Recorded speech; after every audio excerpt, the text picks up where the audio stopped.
Hello and welcome to Dungeons and Dragons: A Darkened Wish, the series, episode 10. Trust that an ending is always followed by a beginning. Let's meet our heroes. And since we're doing this remotely and you can't see yourselves in the order that I can, I will call you out. Mr. Alcuin Gersh. Hey, I'm Alcuin Gersh, and I'm playing Rayonde, the Dragonborn monk. Mix Aki. Hi everyone, I'm Aki and I'm playing Kerrin and Karrin, your Wood Elf clerics. Sam. I'm Sam the Leve, and I'm playing Aiden, the High Classimar rogue. Thank you very much. Low Classimar. Low Classimar. Yeah. D'Artagnan. Hello, I'm D'Artagnan Mattaliano, and I am playing, apparently, the party-killing Xander. I mean, you have definitely reinterpreted the words heartbreaker. That is true. Yes. Wait, too soon? Too soon? We're whopping 2 minutes in. I didn't know it was still too soon. And last but certainly not least, May. Hi there, I'm Mayleigh Damage, and I'm playing Helene. It's with a fabulous new setup there. It's like luxurious and high definition. And of course, I'm B-Day Walters, and I'm playing literally everyone else. These last couple of weeks, we have pointed out that, of course, please support your friendly local game store. At times like this, it is difficult because oftentimes the shops that we all know and love and congregate at don't always operate on huge margins. And with things like the comic book industry completely frozen and games slowed down and things, it's a lot of them are struggling to survive. So if you can, order something online, still signal boost, do whatever you can, even just send your thoughts their direction, help out. We'll all get through this together. But of course, they are a vital link in the chain and literally make it possible to do what we do here. Now, in a proud Uncommon Trust tradition, when we have good news to share, we toss it to our ancestral herald, our harker, shall we say, our purveyor of good news, Sam de Leve. I will toss it to you to make an announcement.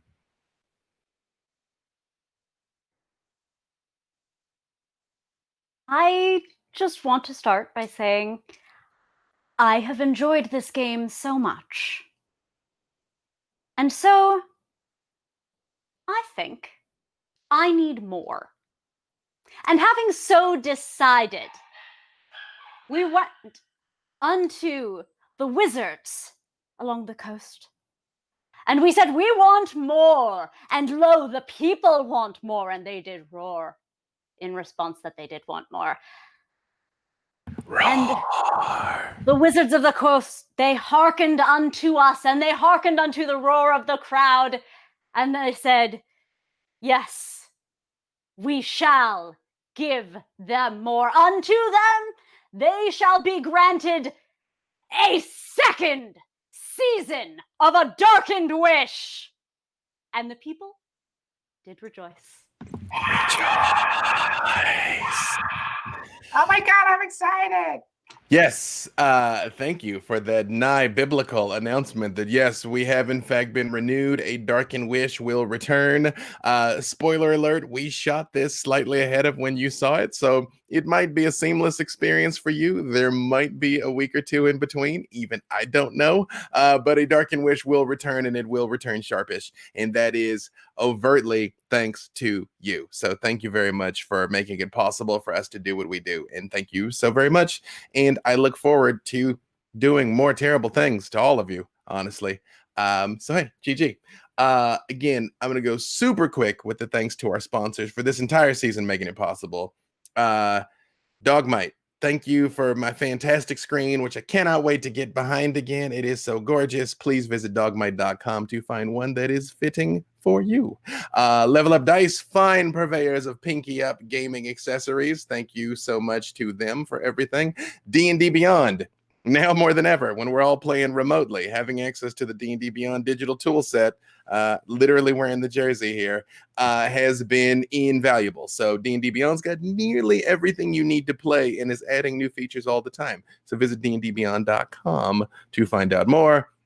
And of course, Games for Love. We're going to be doing a Games for Love charity stream soon. I'm doing the math wrong. I think maybe when you see this, it's tomorrow. Even I don't know for sure. So follow Games for Love on the socials. Visit gamesforlove.org to find out more.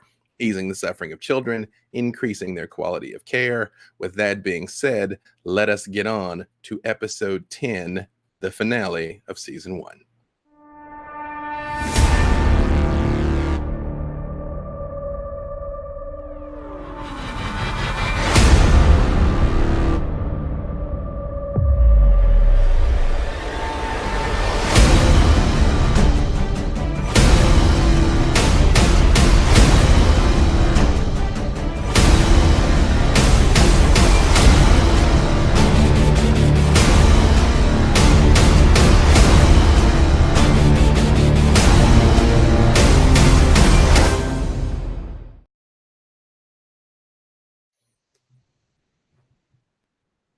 Victory, but at a heavy cost. When last we met, a contingent of our heroes, Karrin, Kerrin, Aiden, and Helene, led a band of mercenaries and sellswords in what was believed to be a glorious assault on the Mind Flayers and on the Illithids. Xander and Rayonde on their own who had turned themselves over willingly to the Illithids to save their friends' lives on the shores, the black, dark shores of the river Sagalt, had been conscripted as warlords to lead the Mind Flayer forces against the people of Waterdeep. Xander fell victim to the Illithid mind control. Rayonde did not. And Xander was sent to lead his friends into a trap, which he did to some success, leading them initially into an ambush of Mind Flayers that they were forced to go along with. Or were they trying to lure the Mind Flayers themselves into their own ambush? Who can say? At the time, Rayonde, whose iron will could not be broken, made an attempt to destroy his lich Mind Flayer captive and was struck down in an instant by powerful magic. And our heroes did make their way to the inner sanctum of the horrific Elder Brain and Syphilithid, who offered peace and prosperity and belonging at the low, low price of absolutely everything, of becoming a subservient drone. Because what more could any sentient want than to live in service of the Elder Brain? In the midst of a glorious and costly battle, one of the twins was struck down, along with Helene herself having struck the death blow on the Ensyphilithid itself, who did manage to escape by jumping to another plane of existence, but in doing so, released its stranglehold on the minds of the mercenary forces that you'd had there. Molt fought bravely at your side, as did Ruckus, Slice, Dice, and Crush, the goblins and the kobold and everyone else that you'd brought with you. And now, having freshly resurrected Helene in the center of the Illithid stronghold, you all stand over Rayonde's dead body.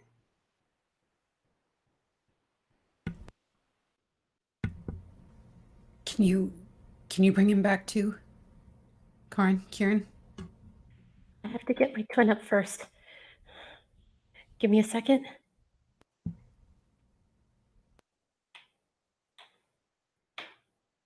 And then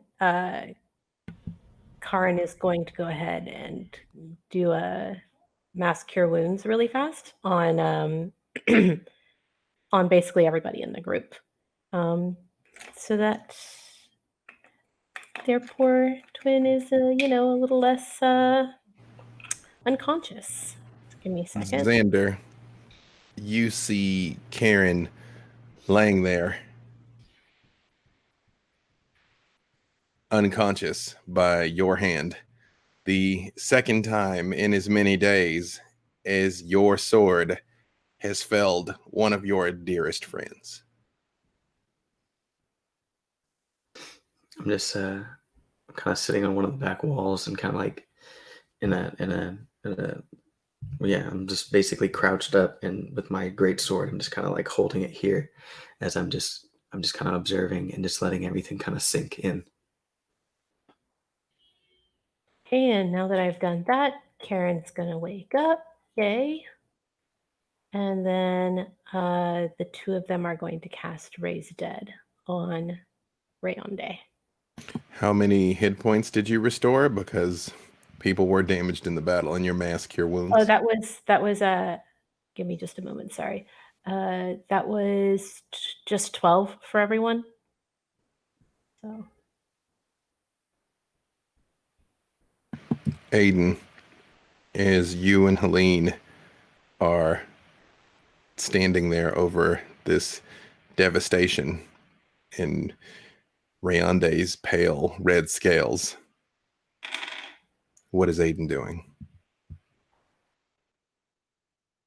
I'm sticking with Helene. I know what it looks like when she's really wrecked about something, and we all know why now. Gotta stick together. It was years since the three of you resolved on that dark night by the fire to leave and join the White Sails for glory and adventure. Aiden, Helene, Xander, and now here in this horrible place, death has found you all twice.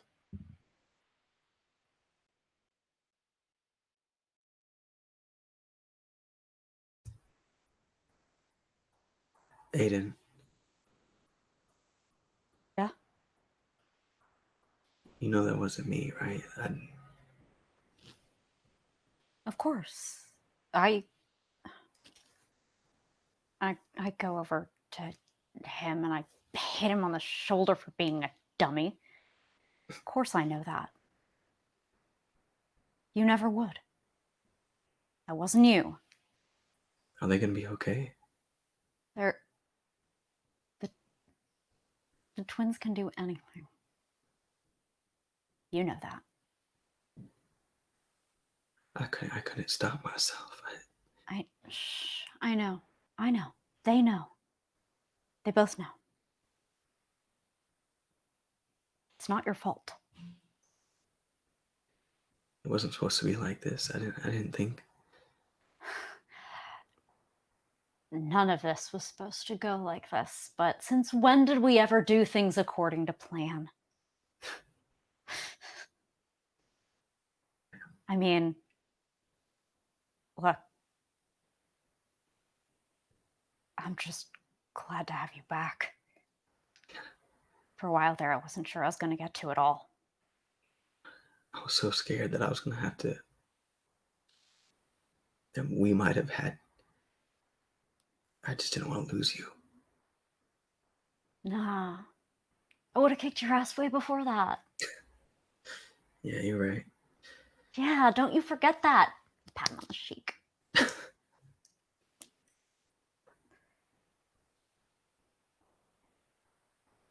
You should probably talk to Kerrin and Karrin. I don't know. And what to I say. point out which one's which.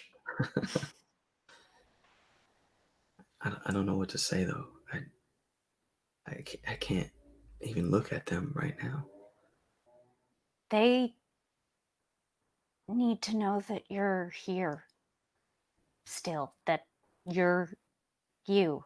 And the best way to do that is to be you around them, which is probably to not know what to say and just to stand in front of them. Then they'll know it's you. Huh? Okay. Have you seen Muktu, by the way? There's like this the little tiny dinosaur. Yeah, thing no. on the Last I saw is hiding around the rock over there. Can I actually take a look? You can give me a perception check. Yeah, 19. He is, in fact, sort of sniffing around the base of some bizarre coral embankment of some sort. Again, he looks cheerful and happy, and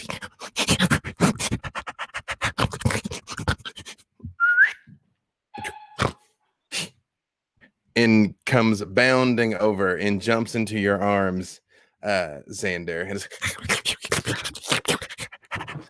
Grab him. Oh, hey, buddy. I'm so glad you're safe. I was so He worried much about who you. knows what's good. Yeah. He helped me out in this little place. I felt so lost, and I don't know, just having something. I don't know. You're back now. You're with family. Okay, so I stand up and I kind of like dust myself off. I'm gonna try to talk to them and Karrin. Okay. So I walk over to them. Hey, Karrin.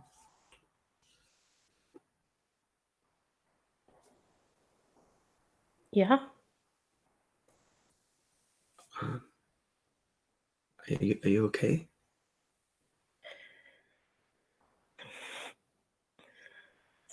Well as can be expected. Are you okay? Yeah. I just want to say I'm so sorry. I didn't mean it. I tried so hard to fight it, and Karrin just gives him a hug. I immediately cry. Karrin cries with you. And they hold on to you. Are they gonna be okay? Yeah, of course they are. I mean,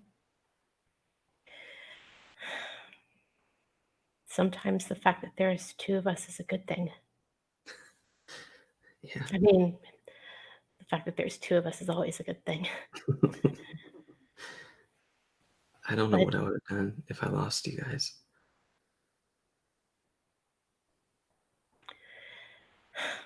Well, hopefully we don't have to find that out.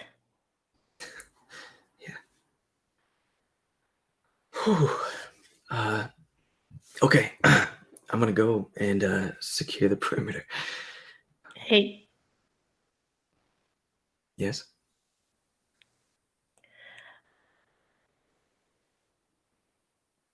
it's gonna be okay.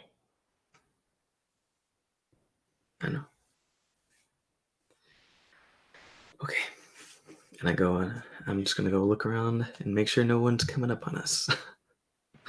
Helene, you see Xander talk with Aiden, check in on the twins, and Aiden is sort of standing there, smiling almost in spite of themselves, looking at Mugtu, the little dinosaur, happily scampering around, just delightfully oblivious to the truly horrific nature of the place you all are in and what you've experienced recently. A little pure joy of ball of joy there. You still find yourself on the ground next to Rayonde. You yourself having been struck down mere moments earlier. Now here with him, and you swear, give me a wisdom saving throw.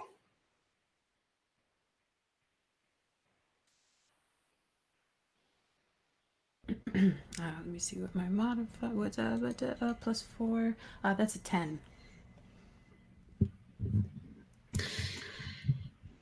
Off in the distance, you don't quite hear it as such. We got a crazy echo from somewhere. It's an interesting effect of the thing that you're hearing. You off in the distance, you hear me again.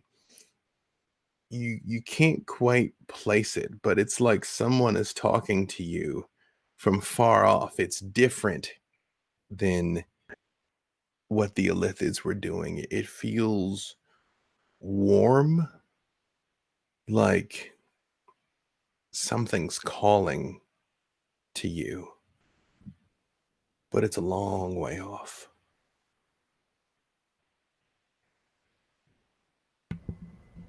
I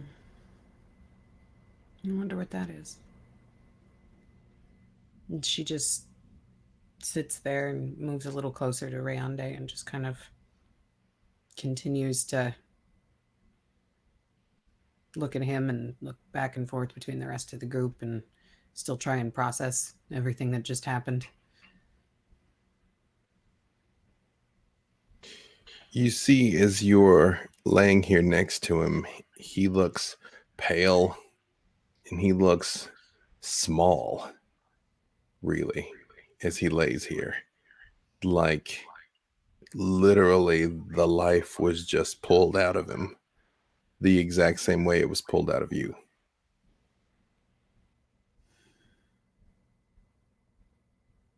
We'll fix this. Don't worry about it. We'll get you back up. You'll be fine. We've had worse things happen. Can't remember any right now. I'm sure they have. Kerrin is... Sorry, go ahead. I apologize. Go ahead. I was just going to say that Kerrin has been like kind of nearby preparing the spell, getting the components and stuff ready. So they're nearby.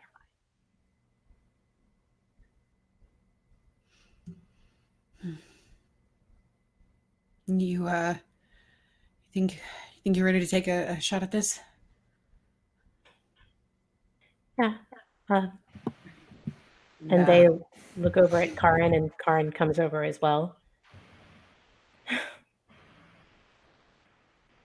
Stay close, okay? And the two of them sit on either side of Rayonde's shoulders, and they place the components down to begin the spell, and they join hands, and both Karrin and Kerrin reach out to Helene for her to take their hand as well. And she does. And they are going to cast Raise Dead. Rayonde, from the land that you find yourself walking through, waist deep in the grass, the warm sun on your face, you feel something pulling you back.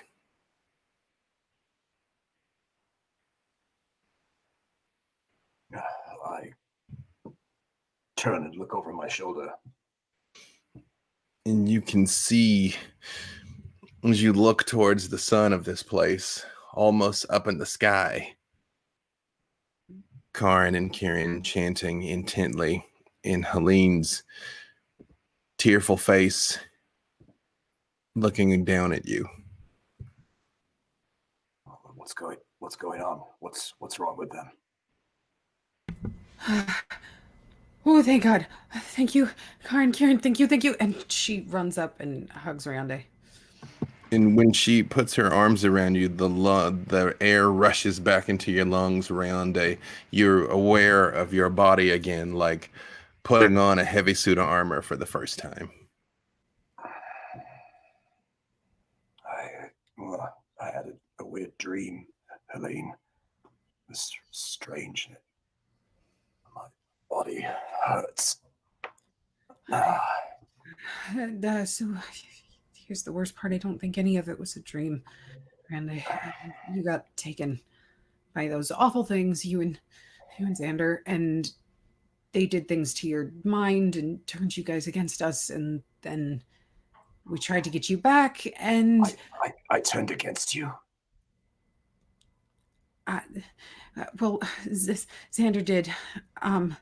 They were using you guys against us. They were doing this weird thing with everybody's brain. They tried to get into mine a couple of times. I tried to stop him, but I was too slow. I failed. We were all slow, and I think we all failed because he still got away. So, but you're back now. You're back now, and that... You survived, so at least it wasn't for nothing. We have each other, so ultimately that is the greatest success, is everybody seems to have made it out, and we're still here, and I'm just so happy that you're okay. And she hugs you again. We need to get out of here. Yeah, I think so too. This has gotten a bit much. I thought we were supposed to be having fun, doing all of this. I didn't really think that anything like this was on the list of things that could be possible. But now we know we can make better informed decisions in the future. And I am also never letting you out of my sight. No, that's not how this works. I protect you. You don't leave my sight. That's where this went wrong. I shouldn't have suggested that we split our group apart. Just one of many mistakes I made. It's not your fault. It was a good strategy. It made sense. It did. We just didn't know what we were up against. That's not your fault, though. Maybe we're not cut out for this. Maybe we've already had great adventures. Maybe we should think about leaving the White Sails.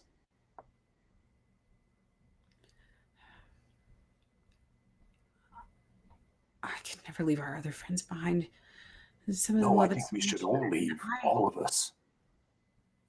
We could do something else. We needn't be warriors. No, but being back and being on the island, it just us. It was fun, but it always left something to be imagined. There's got to be more out there. Still, wonderful, amazing things. And she does pull out some of the coins that she has in her hair and holds them up from the different locations. She goes, I don't want any of this. This is we don't need money. We don't need any of that. We just need somewhere safe. The different where we could places stay. that they come from. We could maybe a trip home.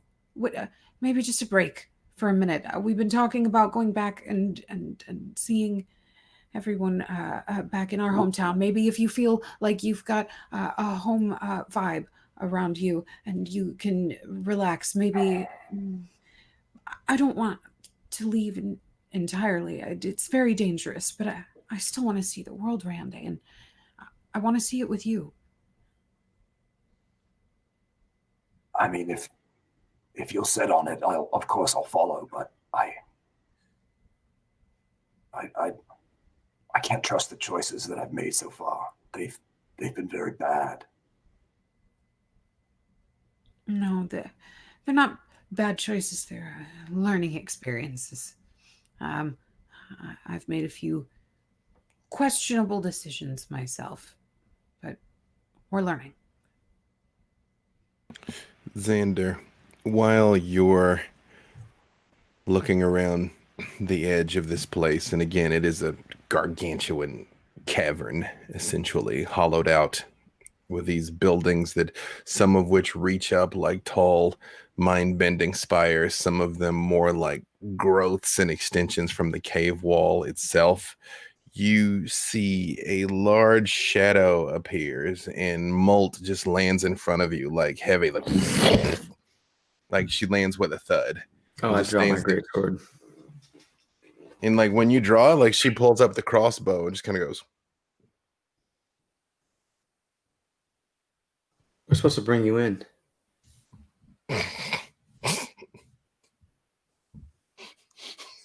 And still has it pointed at you.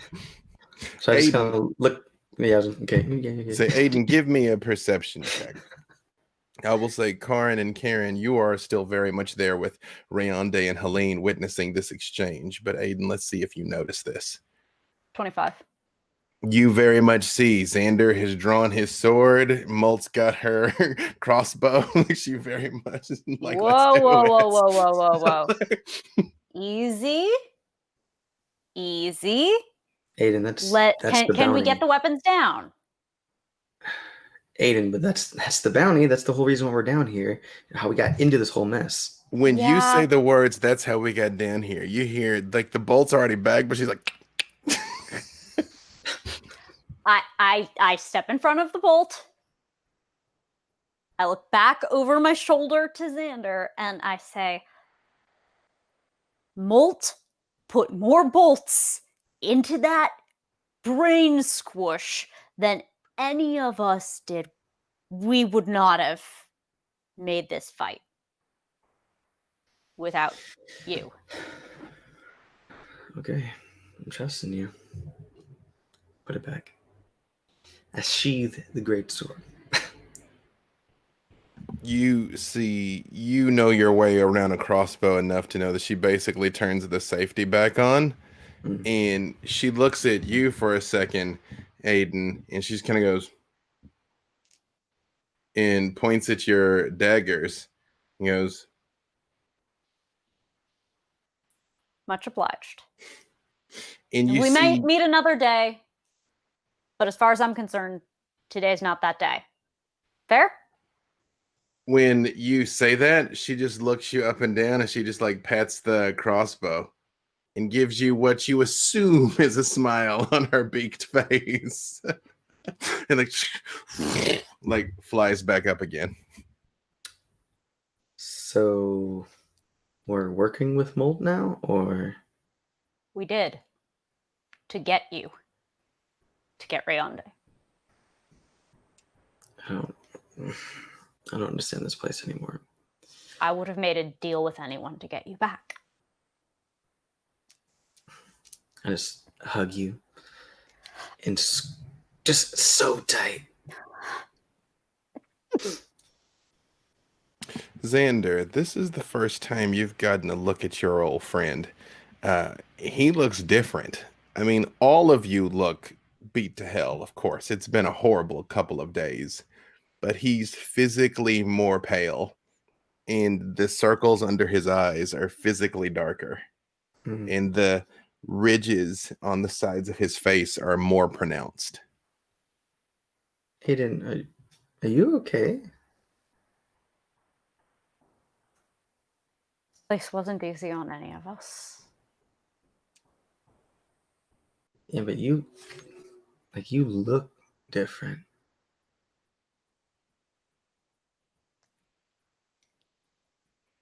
Do I feel different? Yeah.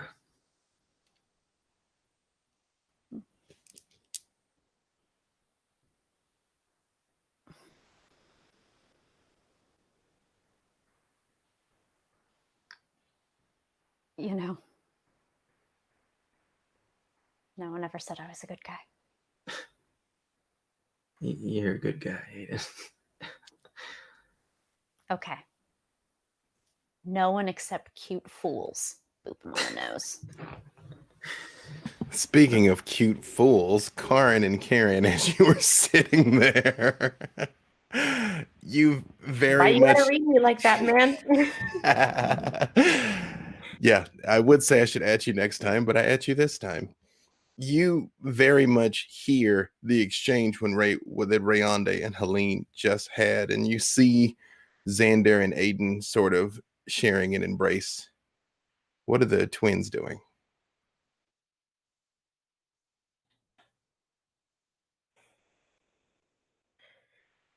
What do you think? I don't know. I mean, we came out here to have adventures, not die. Well, we technically didn't die. Technically. No, but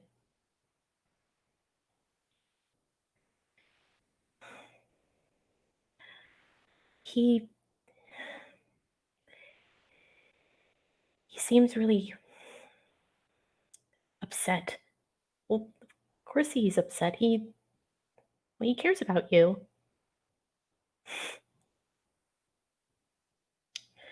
And you, when are you going to talk to Aiden? Awesome. I don't know how. He shut me down before, so I don't even think he wants to talk about it. Well, you saw what I saw. Yeah, I saw what you saw. I don't even know what to think about it. Still Aiden, though.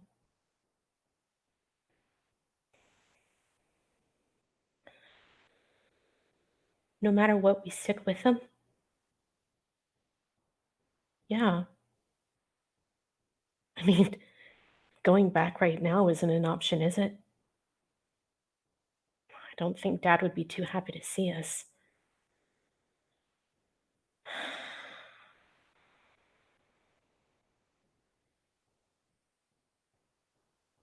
Do you want me to talk to him for you?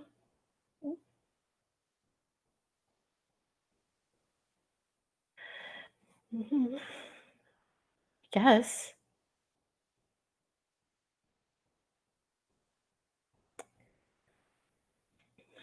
Okay. And then they just sort of huddle together and keep each other company until everybody comes back. While Helene and Rayonde, again, you're sort of still somewhat half sitting, half entangled on the ground. You know, the feeling returning to you, the resurrection sickness sitting heavily in your stomach, both the physical toll it has taken and of course the mental and emotional toll of knowing that you fell today. You also see that shadow and boom, Molt lands heavily in front of you. And she sort of looks at you both and she kicks your boot, Helene. Not gently, but almost like a drill sergeant trying to wake up a sleeping soldier. It's like, Yes. Molt, thanks for your help. Really. We couldn't have done it without you. But she sort of points at you and she goes,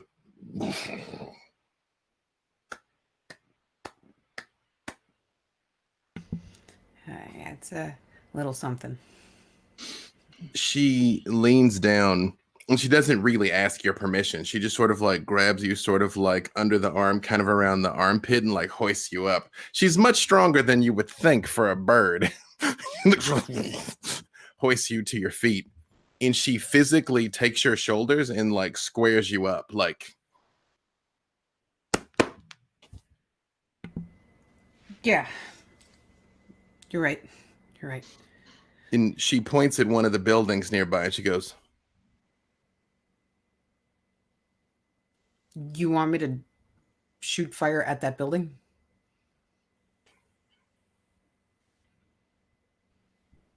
All of it? Everything? Burn it all down. And when she says that, you see Ruckus, the bugbear, which Rayonde, you hadn't seen before. Again, bugbears are a bizarre amalgam of a person and a cat and quite frankly a bear. They're huge with oversized limbs that move disturbingly gracefully for something so large and fearsome. He's like, the same has been said about me, so yeah. It is all true, I'm sure. Ruckus comes up and is like, yeah, we need to get out of here, but if those squids are coming back, we need to make sure there's nothing to find.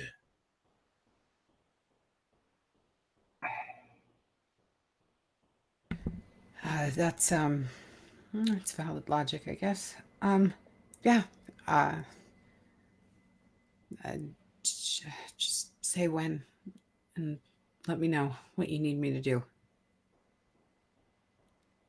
The kobold walks up next to you, Helene, and sort of like pats your leg and holds up what you realize is some sort of incendiary device. It's an odd stick with a fuse coming out of it. And he's like, and just holds it up to you. We made sure that we got like any innocent people out of there, right? As far as you all can tell, the only living things you can see here is you all. Is there anything I can roll to be extra sure before I light this fuse and blow this island to smithereens? An Again, insight check or anything like that? knowledge is wisdom multiplied by experience. Yes, all of you can make perception checks if you like.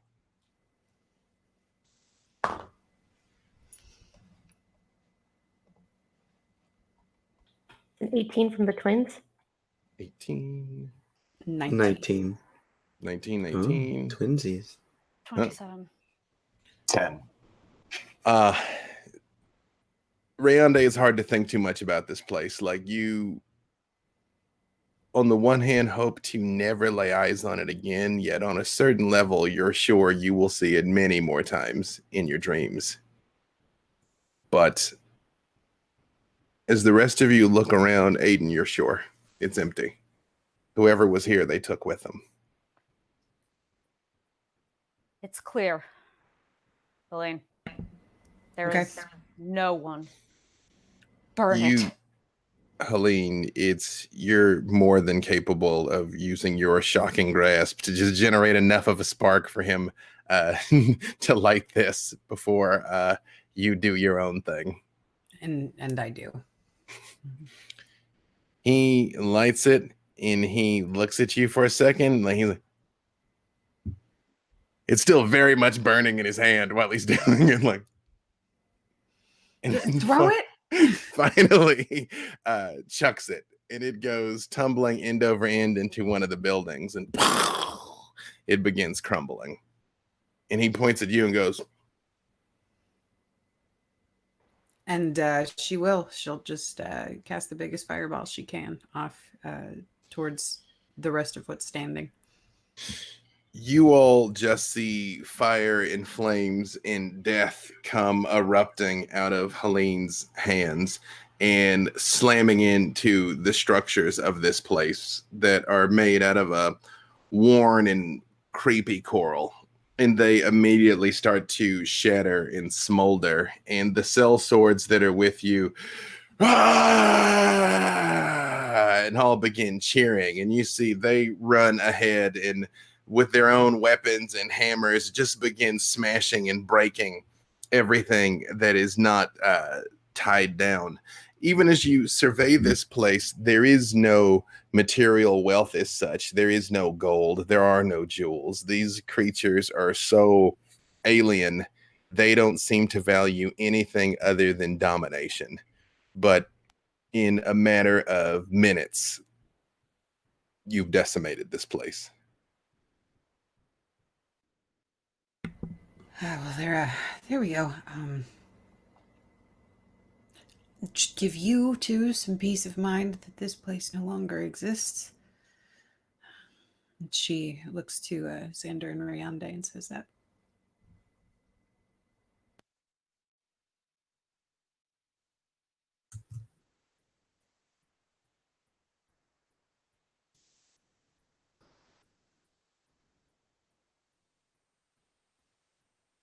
Thank you, Helene.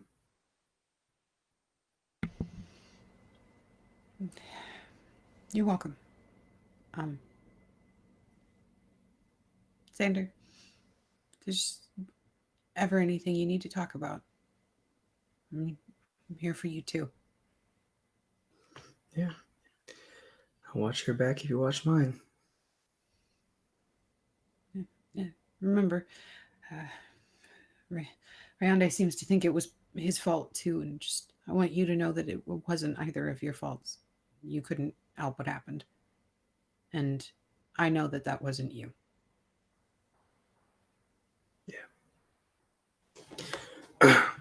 Yeah. I'm gonna find Muktu. And I go look for Muktu. He is not difficult to find. Scampering around, just loving life, really. I'm gonna go love on him. And unless there is anything else that you all need to do once your demolition is complete, you all can make your way out of here. Yes, Yeah. please, God. I do have one thing. Yes, please. I find Molt and I say, let the man know I'll find him when the time comes.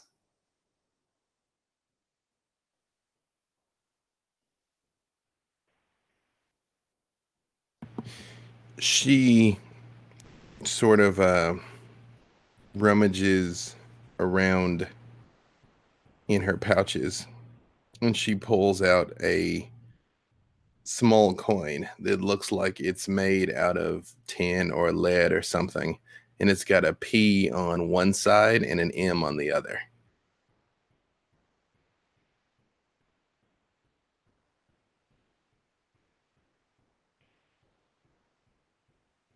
Yeah. I pocket it. She just slaps you on the shoulder and sort of motions towards the cave to head out. Yeah. Everyone got what they need? Yeah. Get out of here and go get drunk. Second that. As you all make your way back, again, it seems senseless and twisting as you make your way through the cave, going through there. But you start to make your way back and you realize, Rayonde, that they're following the same path that the group you were walking with passed. And you reach a turn and go on a little bit further. You notice even the mercenaries, while ruthlessly efficient on the way there, again, were relaxed, calm. As I said, they were smoking pipes, whittling, every once in a while telling each other little jokes. This time they're all very somber and silent. Although no one will admit it, they're quite clear what they just witnessed and what they felt as the elder brain wrapped its tentacles around their minds. And you all come around the corner and you all smell sea salt and death, smoke, burning. We need to find a ship. Yeah. Yeah, I agree. That smell. That's definitely a new one for the books.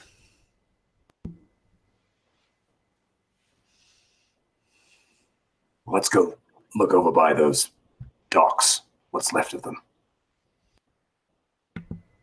Yeah. And Helene will follow Rayonde wherever they're looking. As you all make your way down the tunnel, you very quickly start coming across bodies. Drow, gnomes, goblins, humans, orcs, half-orcs, every manner of sentient you can imagine, laying dead and twisted in this cave that does open up into what was the northern tip of Skullport. It is still standing. Skullport does have some extremely capable defenders, but it is heavily damaged, and many, many, many sentients have died. Building Summer still on fire. You see a combination of creatures trying to physically organize bucket brigades, some beings just holding up their hand and literally rain clouds appearing and washing to put some of it out. But it is clear that an incredibly costly battle has taken place here.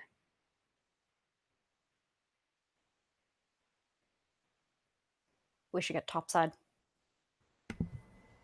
Yeah.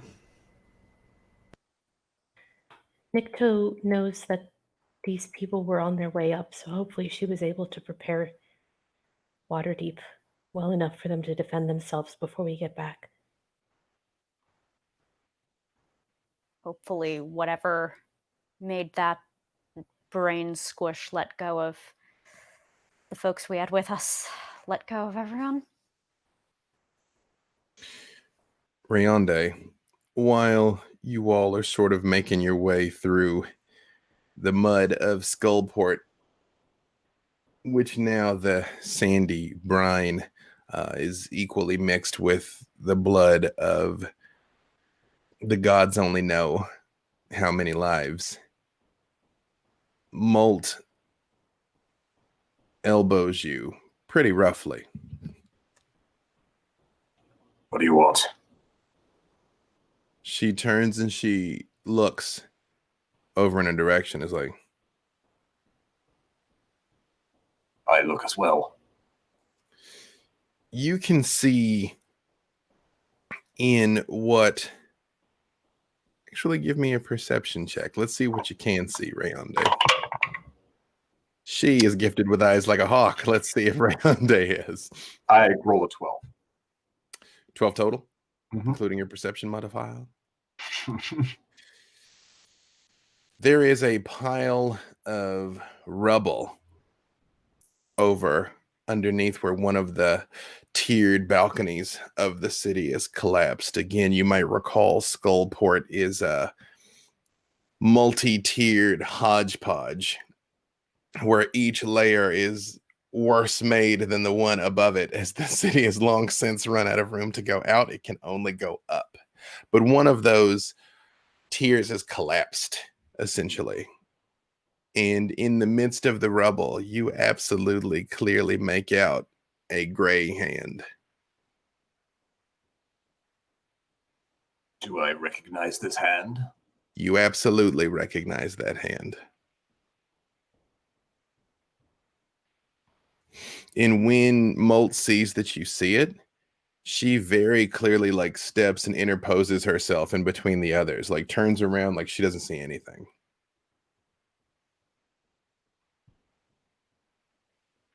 It's fine. I'm not going to do anything.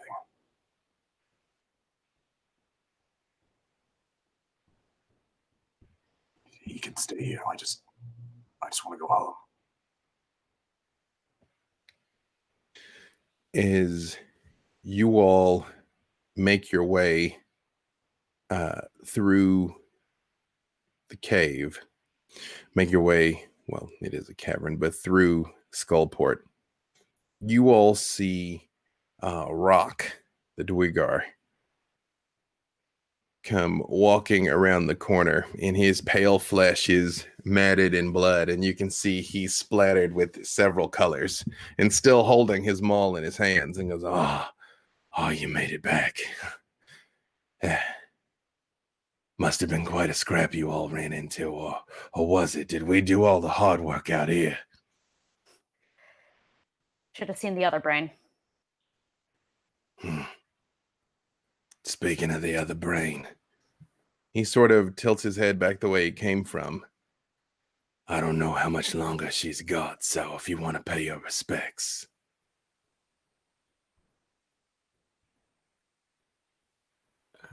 Who's he talking about, Aiden?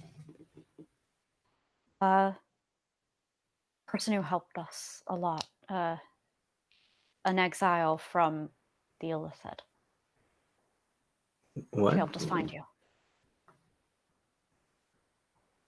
Wait, what? One of them who was good, who stuck her neck out for us. You trusted one of those things? And we wouldn't have found you without her.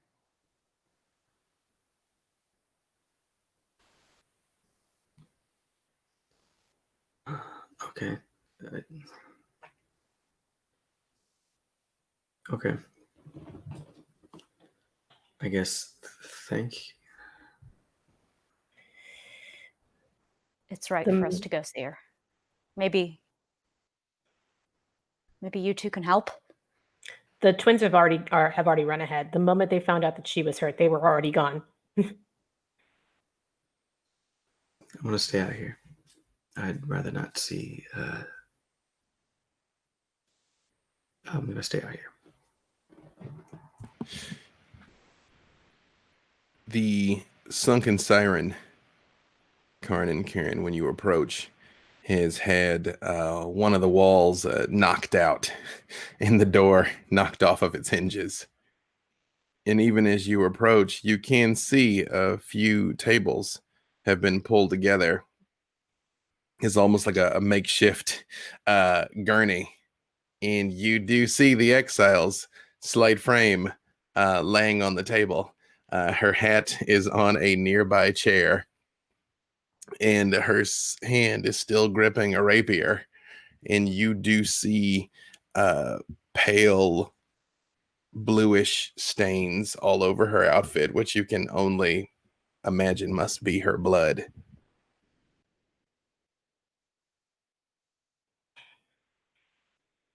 Don't worry. We're here to help you. You hear her voice in both of your minds. You survived. Good. Good. No, don't waste your power on me. There's others so more deserving here. We will help everyone that we can, but you helped us save our friend's life, and I think that means we owe you a favor. We did make a promise, after all. Her head turns towards you slowly, and she regards you with those jet black eyes she's got. She's like, I think it's better if my story ends here. I wouldn't want to be a danger if I lost control again. How could I be sure that I wouldn't be used against people I love?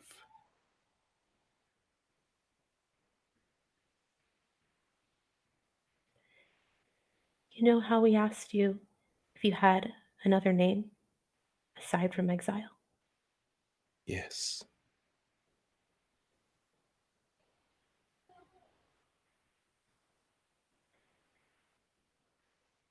We have faith in you.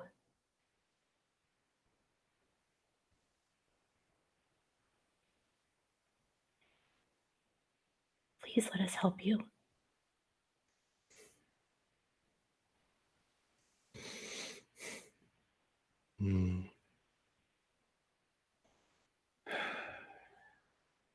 If you believe that I'm, and she does like cough a little bit, worth saving, how am I to argue with royalty? In her hand, she does something like a very weak. The twins blush just a little bit, but sort of shake their head at the comment that she might consider herself unworthy of life. It's a preposterous idea. You all come, the rest of you, even you, Xander, who decided to stay outside. The damage to the structure as such has made it completely obvious, even on the approach. Again, that on the table there is a slight figure with brilliant purple skin. She is well dressed, of course, aside from the carnage. She looks positively cosmopolitan, really, but she is absolutely one of those things. So we're going to go ahead and cast Cure Wounds at the highest available slot we have so far, which is 4th level, for our lovely addicted friend. I'm squeezing Xander's hand. What is Rayonde doing as you watch the twins rush to treat this thing? I'm just watching. I can't do anything. I just want to get out of here. I don't know any of these people. Does Helene actually see this? Is she in the Oh same yes. boat? Oh yeah. Well, I you was are not aware. you're I when thought you you are observed. new. You absolutely can. You have yet to enter the structure, but again, because of the wall being blown out, you very much can see the exile laying injured on the table with Karrin and Kerrin tending to her. Oh, much like Karrin and Kerrin, if she would have actually heard that, she would have ran to the exile immediately upon hearing that she was injured. Then yes, you also are there. And she reaches up and she just like gently touches you, Helene. And she's like, I'm sorry for what it did. I'm sorry for what all of them did. It's not your fault. You tried to help. You did an amazing job. You are wonderful. You're gonna be fine. You'll find the strength within yourself. I promise. It comes when you least expect it. Mm-hmm. I'm trying to say this for you as much as I am for me. She gives your hand a little squeeze, and that is when the twins' healing magic starts, and you see the wounds start to close up on her slight body. Between your battles and now seeing her like this, these creatures, these Alithids, these mind flayers are actually fairly frail. It is an odd juxtaposition with the chaos and misery that they cause, that they are so easily dispatched, really, if you can just get your hands on them. But that also means you all realize something. Every single one of these things you have fought have run. She didn't.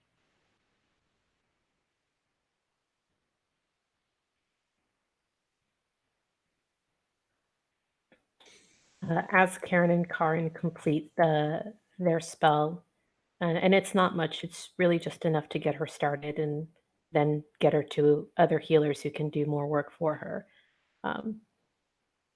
Karrin just leans over her and kisses her forehead and make a new name for yourself. After all you've done for us, you definitely deserve it. You see, she looks at you and her brow furrows, and she says,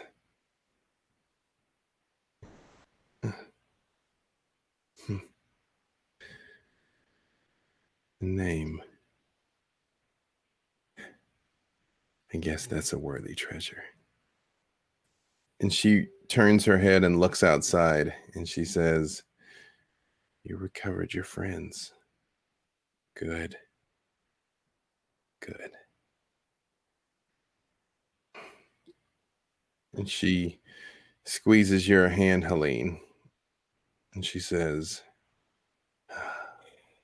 warm winds at your sails, child. Thank you.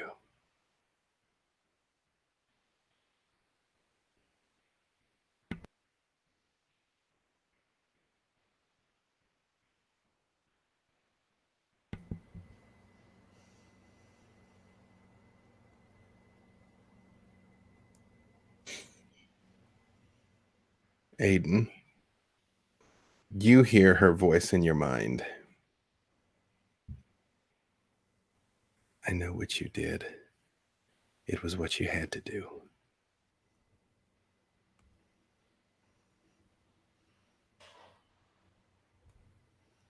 I agree. I'd do it again. He's gone. He's gone gone? south. He's gone south. Yeah. I hold the coin.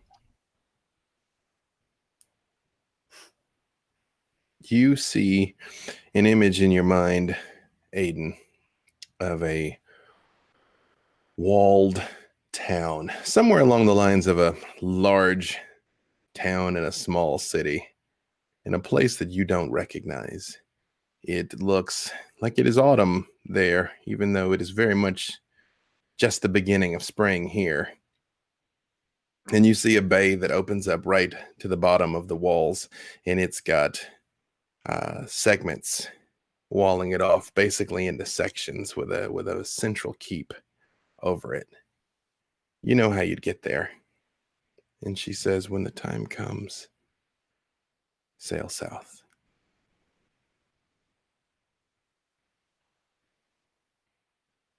Thank you. She acts like she's going to sit up and like winces slightly and just lays there. And she says out loud, very quietly, to Karrin, Kerrin, and Helene, go to your friends. They need you more than I do. I'm just going to rest a bit. And then find yourself a healer as soon as possible. Do you understand? We Just need a it. scratch.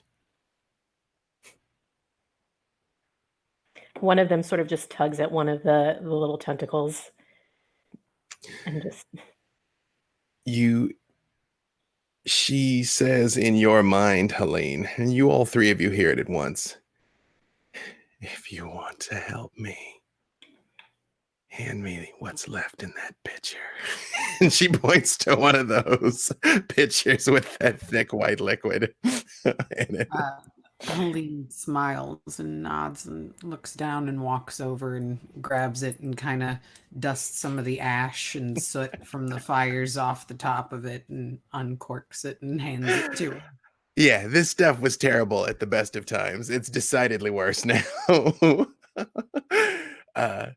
And she, as you approach Helene, she's like, I don't suppose I could get you all to share a quick toast with me, could I? I think that'll be fine. And Helene will walk back over and grab a couple of glasses to pour it in.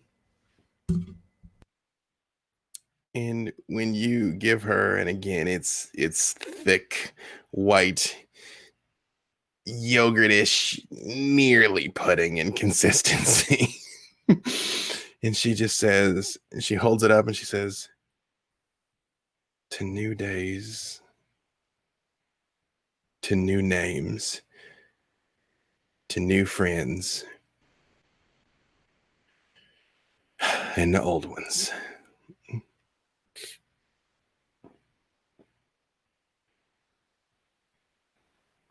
Until next time, friends. And she just closes her eyes. You still see her chest moving. You're clear she's sleeping and not dead. The twins make their way out, and Karrin kind of beelines right towards Xander. Doesn't touch him or try to talk to him or anything, but just wants to be close.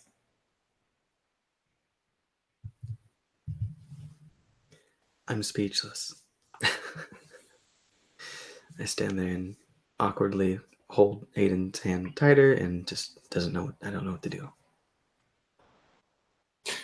You notice Xander seems very preoccupied with this little creature. You hadn't made him for a pet man, and still.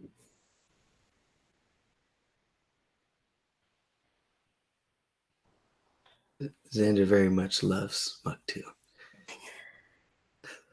Last I remember, you were telling us that thing was silly.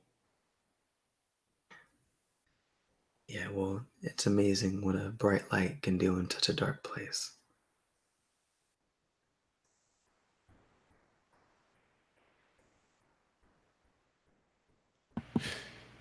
The goblins slice and dice with their kobold buddy Crush walk up to you and they're like, well, when I went out fishing this morning, I didn't think this was how the day was going to end, that's for sure. But we can guide you all back to Waterdeep if that's what you'd like. Or you could stay down here with us, of course. Apparently there's some opportunities for rapid advancement. We need to go. We need to go Yes. back to Minton. We don't. We could skip Waterdeep altogether. Honestly, Well, your Ixo ship would is... appear out of nowhere and kill you. Yeah, I'm like, your ship is moored in Waterdeep. and that's where we need to be on our ship. Yeah, I agree. Let's go. Yeah. Nikto's gonna give us a ton of crap for this one. They lead you to a small boat that you all can comfortably ride in. They load it up with some food and a pouch full of coins from all over the world. And you all, once again, see that shadow, and Molt lands with a thud on the dock. And she looks at you all for a second. And she reaches inside a pouch. And she pulls out a diamond about the size of a tangerine. And flips it to you, Aiden.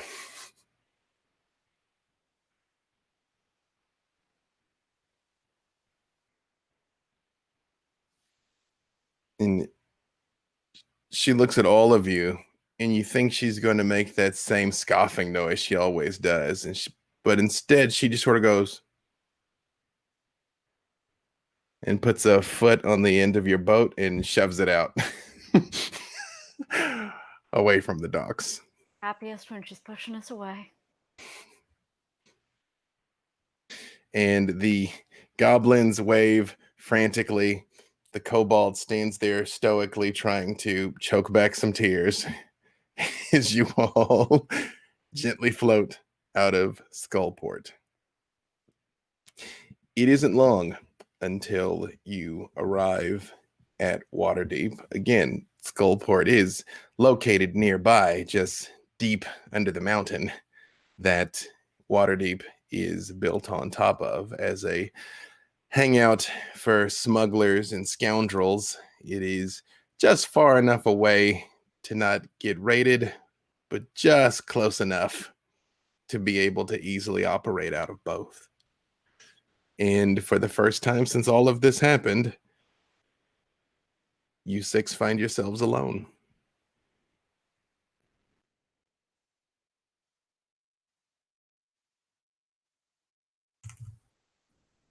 Rayonde,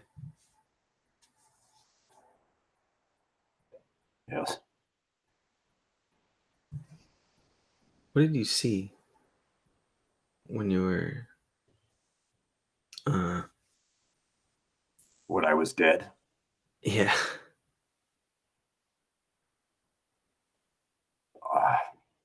I don't remember any of it. I don't remember seeing anything. It was nothingness.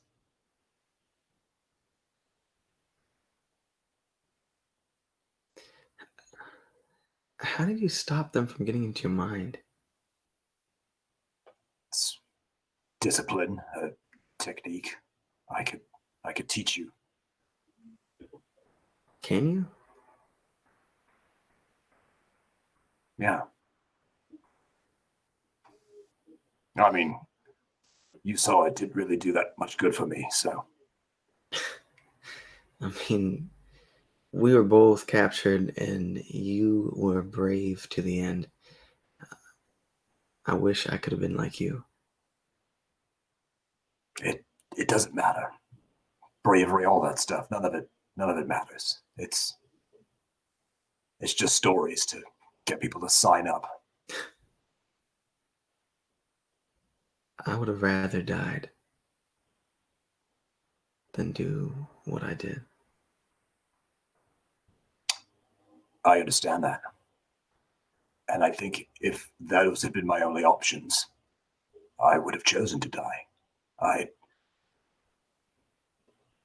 I can't imagine what it was like for you to hurt people you care about, but I can imagine what it would feel like for me, and I don't want to have that experience.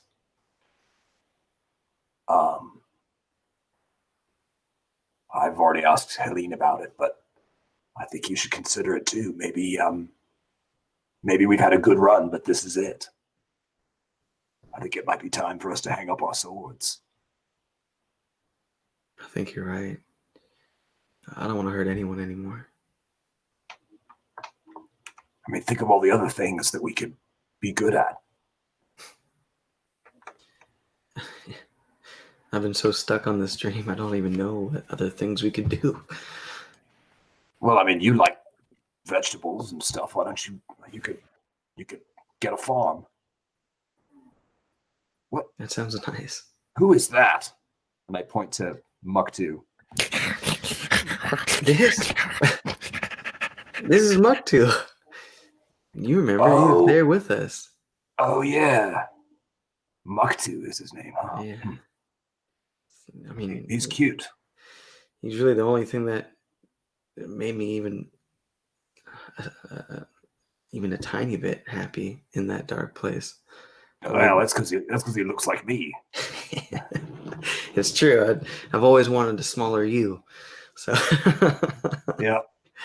Just he doesn't slobber as much as you do, though. So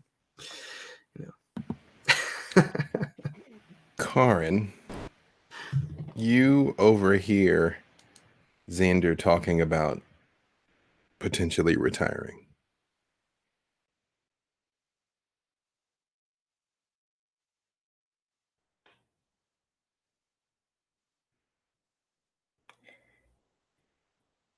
Have you always been interested in farming?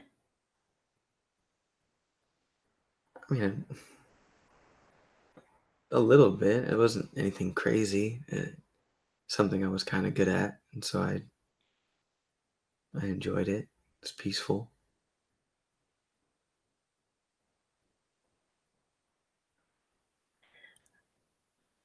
I know that none of this has been what any of us expected it to be. I can understand why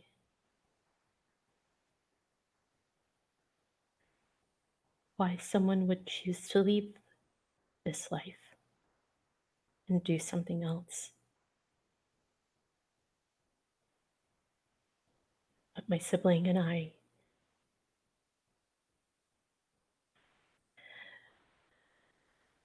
we have conditions for going home. We had conditions for leaving.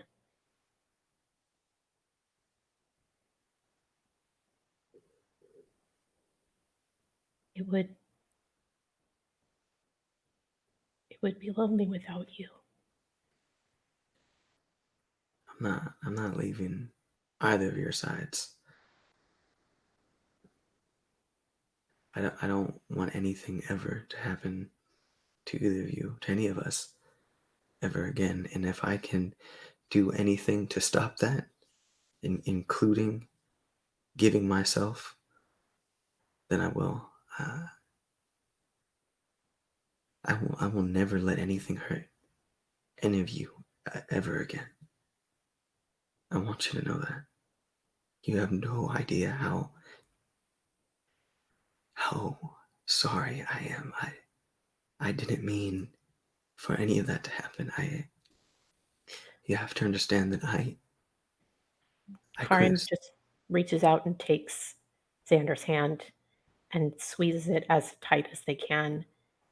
And they look Xander in the eye.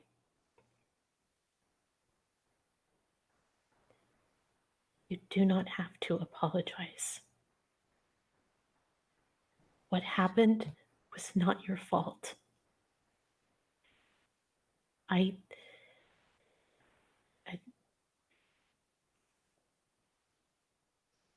was not your fault.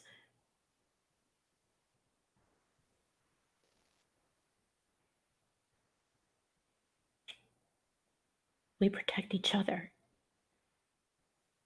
That's what that's what we do. We're family. Kerrin and I, we go where you go.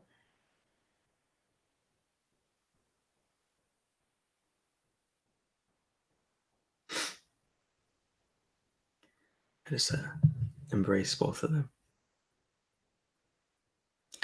And again, Xander begins to cry.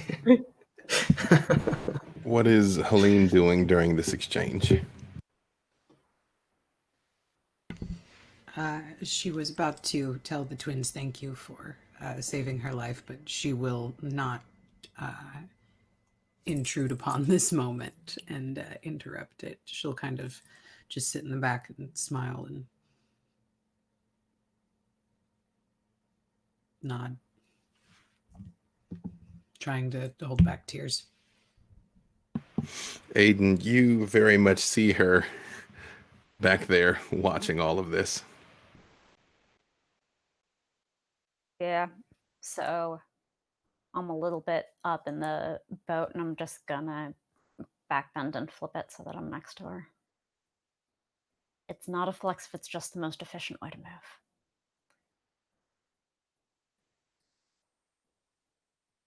Hey, buddy.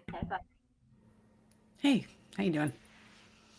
About as well as you, it looks like. Yeah. Really glad we all made it out of that.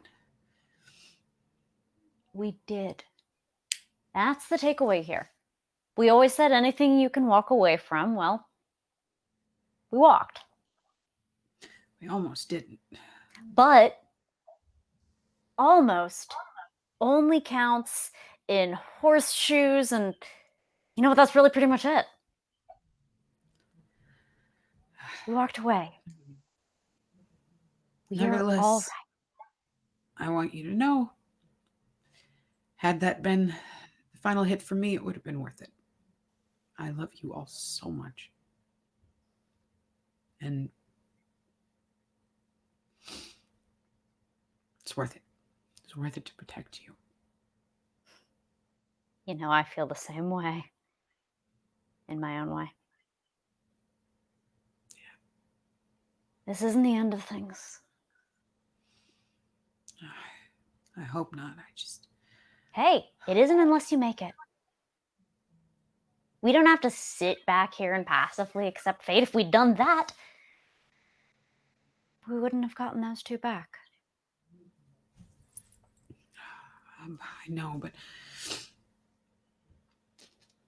now they want to go and not do this anymore and no more adventuring. And I get it. This isn't exactly what we set out to do by any means.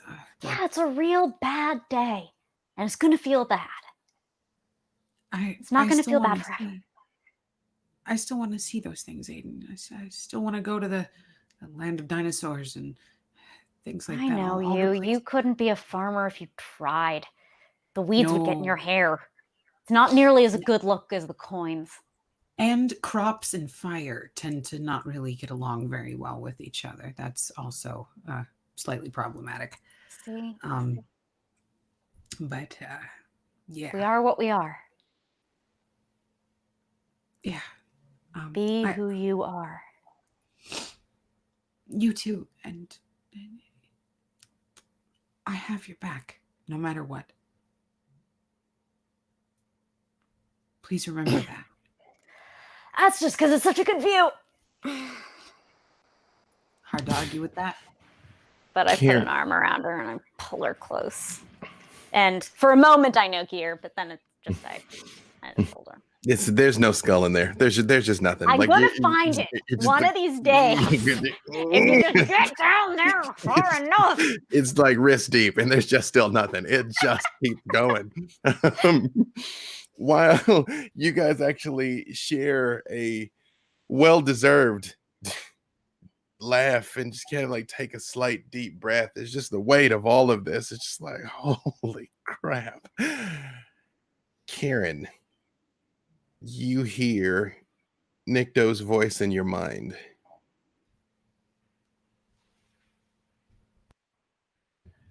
Get back, get back. The ship is overrun. They're here. They're all here. Everyone's fighting. They're in the streets. Get back as soon as you can.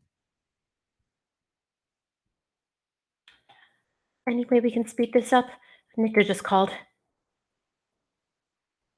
What did they say? The city's overrun. Looks like the attack did make its way to the surface. Okay. Time to put those big old muscles to use, sweet. Thanks. You guys grab the oars and put your back into it? Oh, we put our back into it. Our booty and our... Core strength. A lot of core strength. And Helene will cast haste on everyone as well to make the rowing a little faster. It is actually almost hard to watch how fast the oars start rotating in the water is between their power and Helene's. And you do see it's almost like the top of the boat like lifts slightly as you all come out of the hidden and sunken in cove of Skullport, which you realize now, if you don't know is there, does look like nothing. You sort of have to like maneuver very carefully between the rocks to get in. And within minutes, Waterdeep does come into view. And you can see your ship, the Mother of Pearl, moored there. And there is chaos on the docks. Buildings are in flames and there's smoke coming up all over the city as there is like chaos erupting. You will arrive in minutes. I do have one question just for technical purposes about Yes. rests and stuff like that. I will say you all had a chance for a short rest, not a long rest, but a short rest. It's been a long and difficult day. I pick up Muck too, and I put him into my backpack and I kind of tighten it just so he doesn't escape or get hurt. And I worry.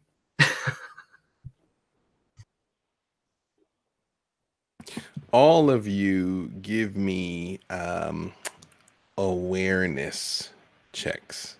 Not awareness. That is not this game. Give me. I was about to ask. I was like, "What is that?" That's that high level D&D. Like you haven't even gotten to that yet. Give me just straight wisdom or intelligence checks. Intelligence or wisdom, whichever's higher. I will let you, however you process this information. I got a critical 22. hit.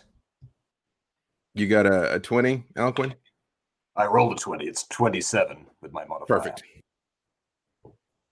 Again, we play it in such a way that a 1 always fails and a 20 always succeeds. Rayonde, as you are rowing in all of this chaos is erupting, you remember two things. You only saw one more of those things, the purple one with the long tentacles. And you also remember, if it has a chance to run, it will. So when you get it, you have to get it quickly or it will escape.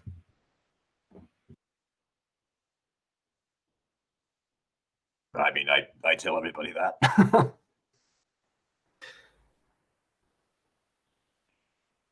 Yeah, Right. I remember. Right. Bows out. As you all come rowing in, again, you can see the deck.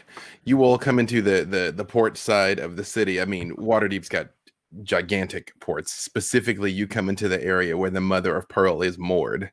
And you can see, even on approach, it is chaos. You see some of your fellow sailors, Merivale and Dismuth, fighting hand to hand, which now you see not only are they fighting those same bizarre blank-faced denizens of the Underdark that you saw before, but they're also fighting some people that look just like common citizens of Waterdeep. Grandmotherly and grandfatherly looking people that still have just grabbed random implements and are fighting. But as you scan casually, it is clear that it is still active battle. Like there's people fighting on the piers, fighting on the ships, just like the sounds of like combat are everywhere. And all of you give me perception checks. 19. 18? 18. Get a natural 20. Natural 20. Xander, is you of all people have the keenest insight into how these things operate. And as you are rowing, you sort of look back, and in the midst of the chaos, you're like, it would look for the highest, safest vantage point. Sure enough, in the air over the crow's nest of the mother of pearl, you see that tentacled horror floating there with his arms crossed. You imagine in the midst of his terrible face that must be a rather smug look of satisfaction as he is just hovering there watching all of this chaos. And as far as you can tell, he has not noticed you all. There is a mist coming up over the water, and you are in a small boat. And quite frankly, a pitched battle is taking place. Helene? I thought we banished that guy. Yeah. I don't think he notices Yeah. yet. Do you think you have something strong enough to knock him out of the sky so I can get on top? I can try. I can try for sure. We have to do it quick before he sees us. Does he look like he'd be easier to hit with a lightning bolt or a fireball at this point where he's at? Probably lightning bolt because he's up high, right? So that'd be. Are you asking me? Because I don't know. Well, That's your no, magic. asking No, me. I'm asking out of character. I'm asking out of character the location of the This is her internal monologue. So here's what you know. You know a couple of things. You can get within range to do whichever you want. You do know theoretically a lightning bolt that comes down on him will also hit the ship and may damage it, but if it hurts him worse, a fireball you could theoretically center on him and might be harder to escape. I will say again, you all must coordinate your effort, because if he realizes something, he will get away. So talk amongst yourselves before you do whatever you do. Again, I would say with your 20, Xander, I would say you are fairly certain, again, because of conditions, you probably at least could get to the ship if you so chose, without being detected. Again, a fight is taking place on the deck of the ship, so you have some options. And again, you're pretty sure in the midst of all of this, he has not noticed you. Well, maybe we can wait until Xander and Aiden are closer, and then anyone who can strike at range does so simultaneously. I agree. can also get us as close as possible, guys. If we need to fly up there or anything like that, we're already going super fast. So if you want, Look, it super doesn't height see us from the boat. So, look, I brought this bow for a reason. I'm good to go. We have guiding bolt. So if we can get some of us closer, and the rest of us who have range can hit from range, that seems like a good idea to us. I think whatever it is, we should all go on 3, because once our cover's been blown. Okay, so we should go on 3, or 1, 2, 3, go. To make sure I'm clear on the plan, theoretically, all of you are capable of at least some ranged attacks. So are you all attempting to strike simultaneously from the boat? Or is the plan to have someone on the boat so that when he falls out of the sky, you can pounce and finish him? That's what I was proposing. That one. Yeah. One. Yes. The last one. So who is going on the boat? And again, I will do you the benefit of saying, again, you all have been a fighting force for some time now. You all know to go when it's like, if the plan is to go on 3, you all will be coordinated enough to go on 3. You would think, but somehow Xander keeps asking. That's why I'm not making you roll, because you'll find a way to not do it. So I would like to unleash my rage. That's what exactly. I would like. You're like, I thought it was metric 3. No. Who is going on the boat and who is going to attack? I mean, on the ship and boat, because you all are in a boat versus going on the ship. I am the boy in the boat. Yeah, we've got range, so we're probably going to stay further back. As long as we're within 120 feet, we're good. If 80 is our magic number, I'm happy.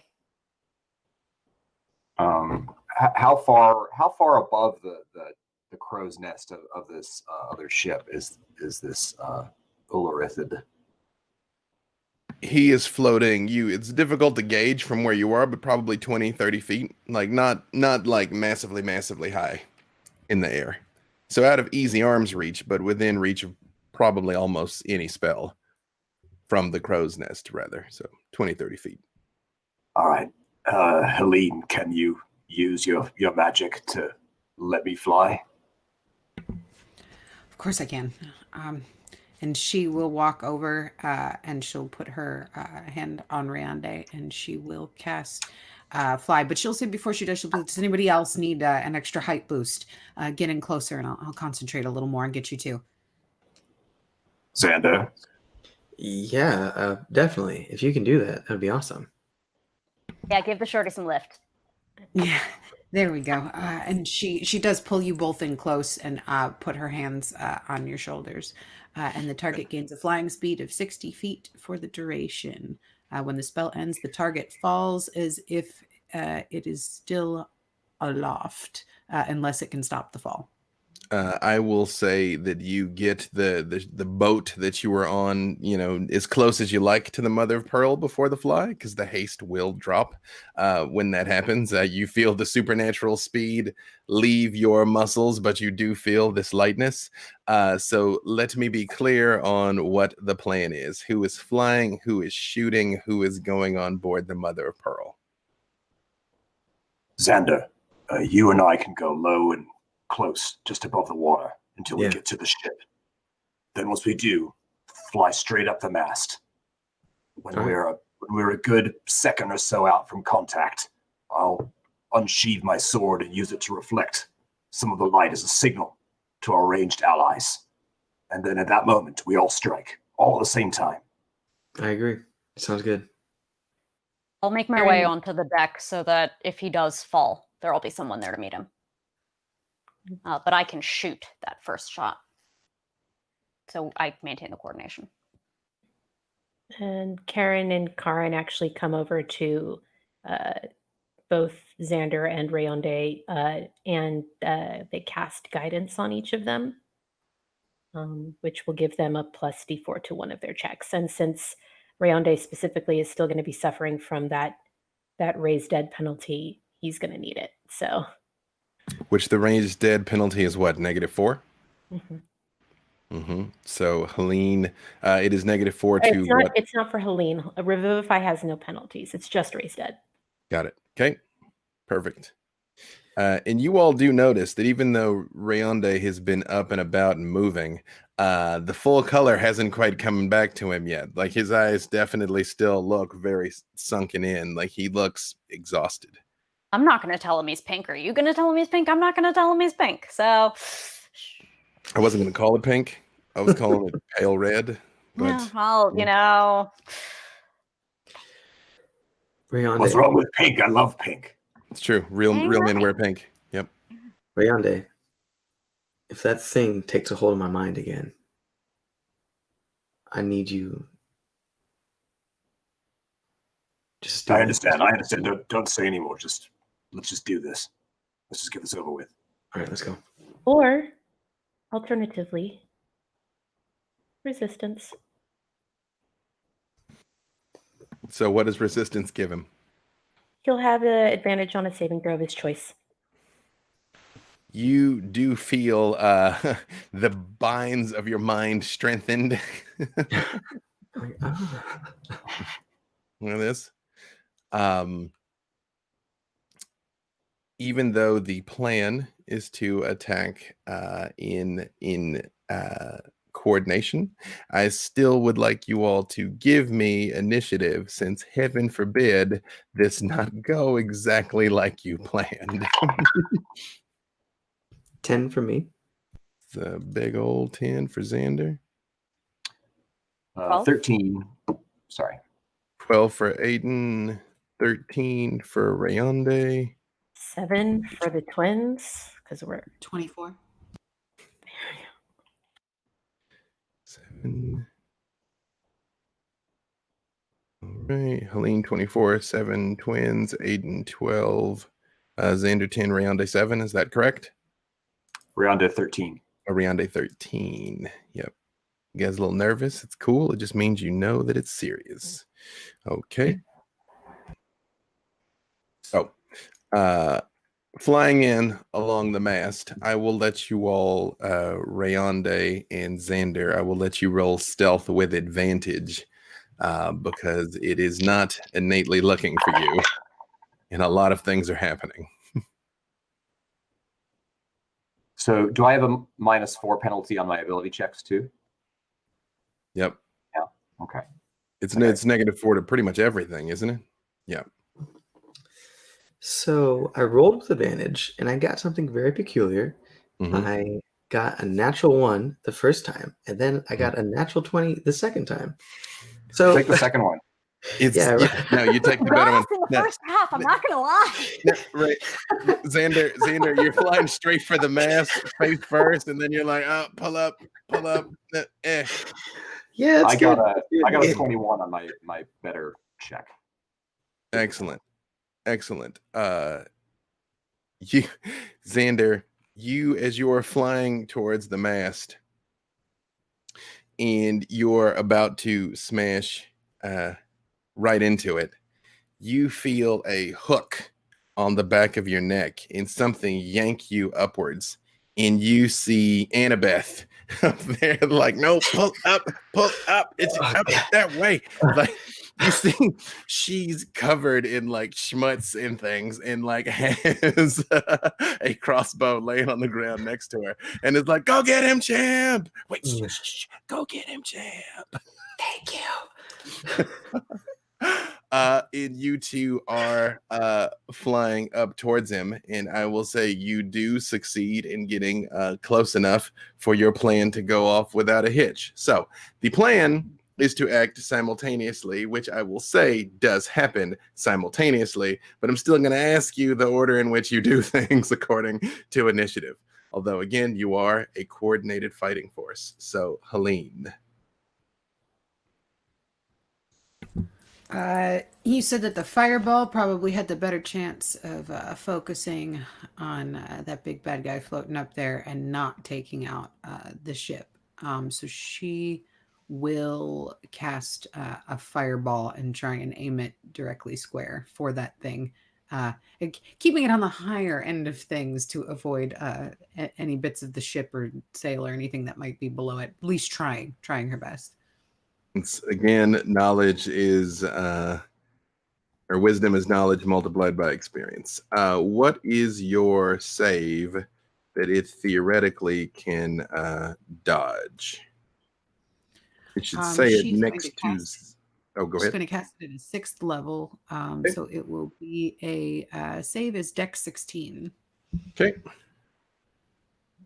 It rolled awfully. It does not save. So you can roll that up and give me the damage from it. Okay. And after that is Rayonde. Again, understanding this is actually all at once. So I will say you see the small flaming pebble that Helene hurls at it coming up from the water, illuminating everything as it is on the way. What does Rayonde do? You are muted, sir. Although that is a very pleasing roll of dice from Helene. But yes, what is Rayonde doing? While I'm flying vertically along the mast to approach it from below, I have my claw on the edge of the scabbard, and I'm pulling the sword out. So there's sort of sparks and stuff like that from it, and you can see that's like the signal to the rest of the group. Mm-hmm. So that's my. While I was in flight, I was using sharpen the blade as a bonus action. So that's going to give me a +3 to that to help counteract my sickness. But then once I get close enough, I'm going to try to make a stunning strike. Will be the first strike I make with the sword. Okay. And that was 38 damage from Helene. 38. Okay. All right. So that is actually hold on just 1 second. It so happens I read a little something on Helene's sheet. You have an ability called a power surge. if you like, you can essentially charge up your power to do 6 more damage if you like.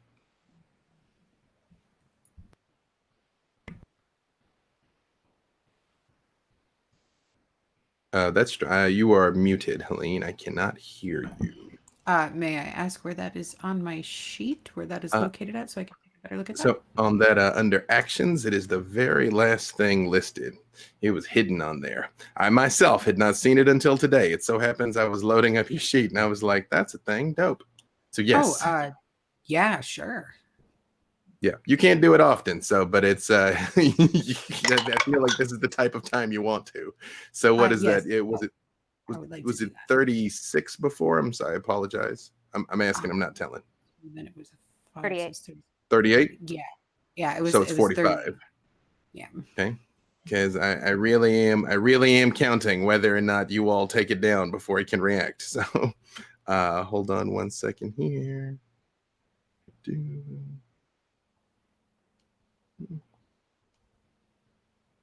It's 45. Okay.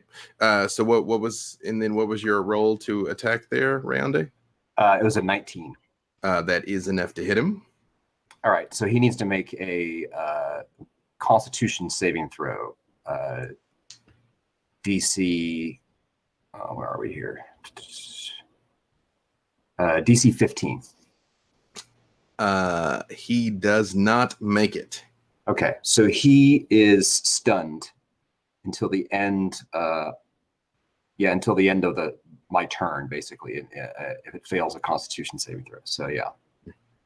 It looks at you, and you realize its eyes widen when it realizes what's happening, but it is in fact stunned.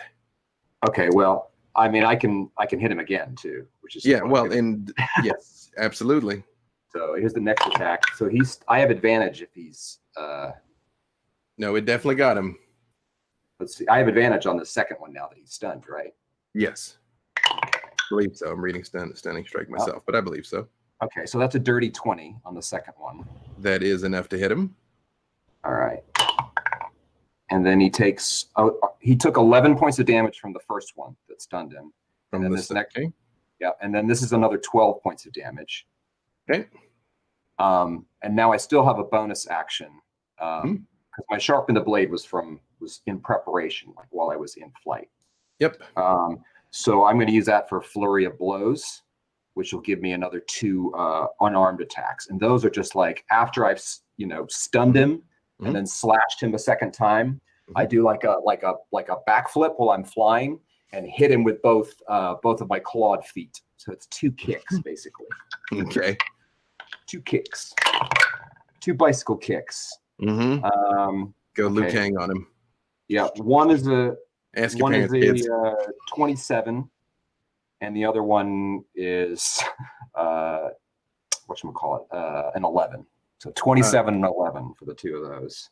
Even rolling with advantage, it still was 11. Oh, you're right. Let me roll the second one again then. Second attack. Okay, the second attack, that's 26. Those are both hits.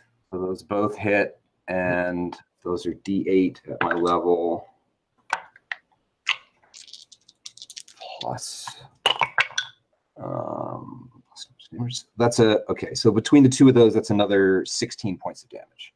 All right. Boom, boom. You feel the satisfying crunch of bone and rib as your feet slam into this thing. Again, its form is very slight and frail and gooey, but it is still, you hear it make faint noises when you hit it, and presumably you keep moving with your fly because you're quite clear on the fact that fireball's in the mail as you're whizzing by doing this. I'll if I have any leftover movement, I'm basically moving to a kind of safe orbit to prepare for my next round of attacks if it needs it. Yes, I will say you threw up the go sign when you essentially were almost in range to be able to get out of range because you know your friend, you know what Helene is going to do. So, Xander, you're in the same situation. You're flying up the mast. Again, you see this like this heat-seeking fireball that is on the way. What is Xander doing? I would actually like to attack after it gets hit, but while it's falling. It has rolled absolutely horrifically. So the fireball does in fact break its concentration. Between that and sorry, what are you saying there, Rayonde? The stun would have broken its concentration on any spell it had going. It basically starts to fall like a fleshy stone and tumbling down through the cables and netting of the mast and the sail down to the deck. I've pre-rolled 3. I got 18, 28, and a 22. Let me just say one thing. Since the plan was that the people in the boat were going to shoot, I'm going to go ahead and let you all resolve your shots at it, saying that you shot it in the sky, because if it gets to the deck, you wouldn't be able to shoot it. So so go ahead and everybody should have advantage on it. You will roll, all your attacks should be with advantage. So whoever was shooting, let's resolve the shooting before it takes the plunge. So with advantage on my guiding bolt, I rolled a 22. That is and I'm going to go ahead and roll my 5d6 of damage. 10, 16, 17. And that continues the advantage for everybody else. 17 you put on it? Yes. And was Aiden waiting on the deck, or was Aiden shooting from the Aiden was shooting from the deck. Aiden's shooting from the deck, okay. So, go for yeah, it. that was an 18 hit for me. That is enough to hit him. Great. Rogue math. I know, why is life so hard, right? Life is so hard. So that's 37 for me. 37, okay. So you all are slash, kick. Boom! Arrow, and he falls to the deck in front of you, Xander. I wanted to get him in while falling. Oh, while he's falling? Okay, yeah, all right. Get him while he's falling. Okay. Hey, this was all part of the plan, so yes. Right, perfect. So as he's falling, I'd like to push off the mast and kind of shoot towards him, and then with my 3 slashes with my greatsword, kind of do that kind of X kind of going on, and then the last one stick into his gut as far as it can go. You all are falling. And that's 43 damage, by the way. You wind the sword up, Xander, and everything stops. And you hear it clearly. Xander.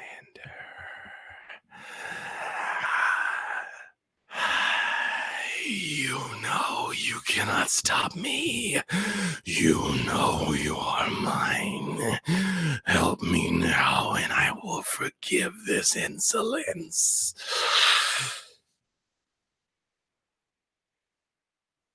Oh, you're muted, Xander. I'm gonna kill you right here, right now, and the last thing you're gonna see is my face relishing your death. And then that's the attack. Its long tentacles reach out, and you feel them wrap around you as its eyes fill up with hatred and then go blank as it plummets to the deck of the ship.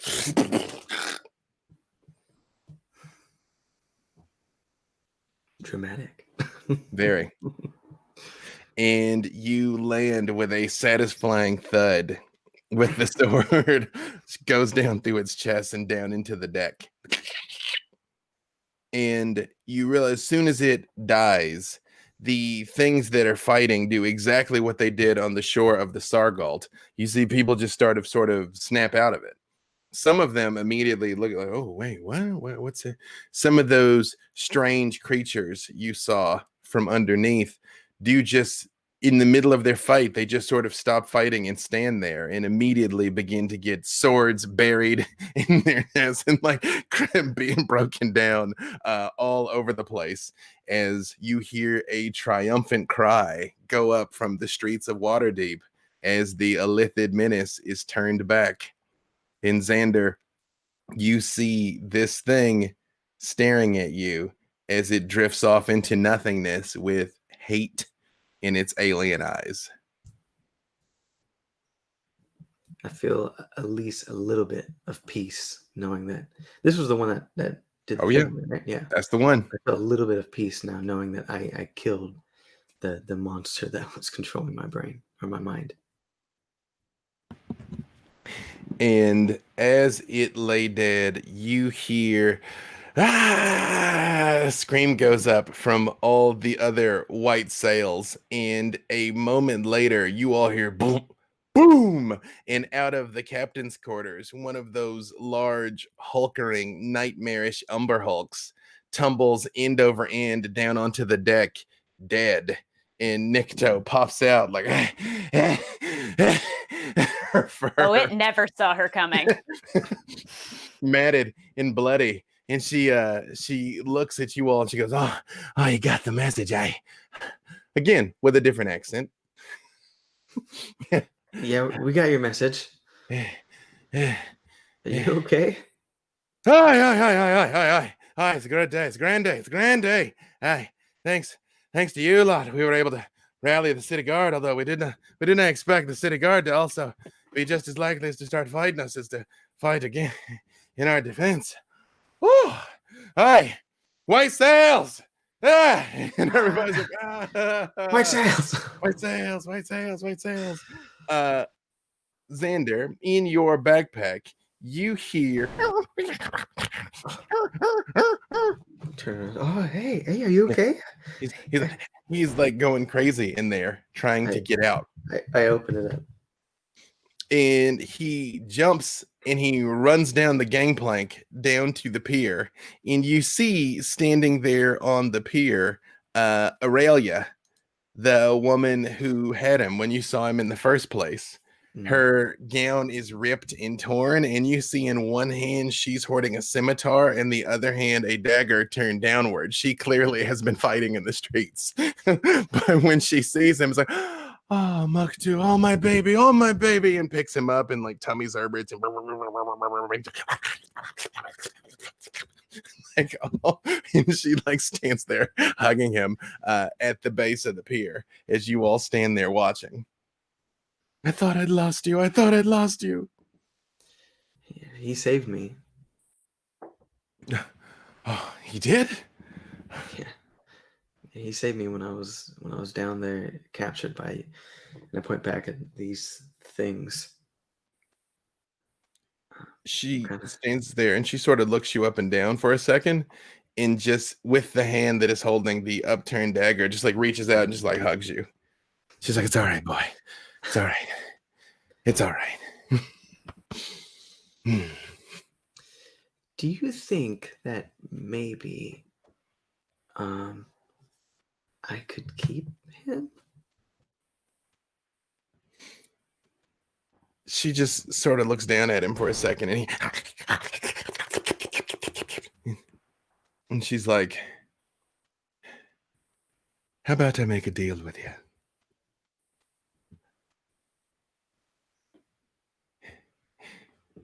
He doesn't look like it, but he's old enough to become a daddy. First clutch, you have your pick of him. I appreciate it. Keep him safe. Aye. Next time you come to Waterdeep, you'll have a little one of these of your very own. And then I go down to Muktu. I'm like, oh, I missed you, buddy. The hair's matted, the whole, it is terrible and wonderful at the same time. All right, buddy. Okay, now put him back down. Get back to the rest of them. And you all standing there on the deck of the ship, Nikto just yells out, all right, get all of this cleaned up. Get all of it cleaned up. And her accent does change again. Said, Waterdeep is not our home. We have to set sail for Baldur's Gate. We're convening some notable guests. The great wizard Xander is traveling south to Baldur's Gate to help them win the battle. Yeah. Did you say Xander? Hi. She's a wizard. She's a wizard like you. Have you heard of her? Yeah. I mean, like, hasn't any wizard heard of Xander? Maybe I'm just speaking out of context, but Oh, I thought yeah, Xander. I'm a big I'm fan. not a wizard, but yeah, I know who Xander is. Kind Yeah, I of mean, year is you don't that? never shut up about Xander, honestly. And here on the victorious shores of Waterdeep. Hey, that's like perfect like ending music there. We end not just this episode, but our first season of Dungeons and Dragons: A Darkened Wish. We will see you all soon for a silky smooth and uneventful season 2. Bye-bye.